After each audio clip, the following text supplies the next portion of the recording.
ಪ್ರಿಯಕರ ಬೇರೆ ಯುವತಿಯ ಜೊತೆ ಸಂಪರ್ಕದಲ್ಲಿದ್ದಾನೆ ಎಂಬ ಸಂಶಯದಿಂದ ಪ್ರೇಯಸಿಯೇ ಜಿಮ್ ಟ್ರೈನರ್ ಮೇಲೆ ಚಾಕುವಿನಿಂದ ಹಲ್ಲೆ ಮಾಡಿರುವಂತಹ ಘಟನೆ ನಡೆದಿದೆ.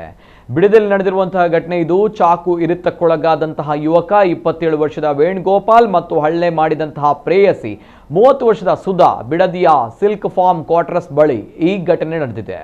ಇವರಿಬ್ಬರು ಕಳೆದ 5-6 ವರ್ಷಗಳಿಂದ ಪ್ರೀತಿಸ್ತಾ ಇದ್ರು. ಆದರೆ ಇತ್ತೀಚಿನ ದಿನಗಳಲ್ಲಿ ವೇಣುಗೋಪಾಲ್ ಸುಧಾಳಿಂದ ಅಂತರ ಕಾಯ್ದುಕೊಂಡಿದ್ದ ಮತ್ತು ಆತ ಬೇರೆ ಯುವತಿಯೊಂದಿಗೆ ಸಂಪರ್ಕ ಹೊಂದಿದ್ದಾನೆ ಎಂಬ ಸುಧಾ ಸಂಶಯ ವ್ಯಕ್ತಪಡಿಸಿದ್ಲು. ಇದೇ ವಿಚಾರ ಗುರುವಾರ ರಾತ್ರಿ ಗಲಾಟೆ ನಡೆದಿದ್ದು, ಸುಧಾ ತನ್ನ ಪ್ರಿಯಕರನ ಹೊಟ್ಟೆ, ಎದೆ ಮತ್ತು ಭುಜಕ್ಕೆ ಚಾಕುವಿನಿಂದ ಇರಿದಿದ್ದಾಳೆ. ಇರಿತದ ತೀವ್ರತೆಗೆ ಯುವಕನ ಕರುಳು ಹೊರಕ್ಕೆ ಬಂದಿತ್ತು ಎನ್ನಲಾಗಿದೆ. ಹಲ್ಲೆಯ ನಂತರ ಸುಧಾ ನೇರವಾಗಿ ಪೊಲೀಸ್ ಠಾಣೆಗೆ ತೆರಳಿ ಶರಣಾಗಿದ್ದಾಳೆ.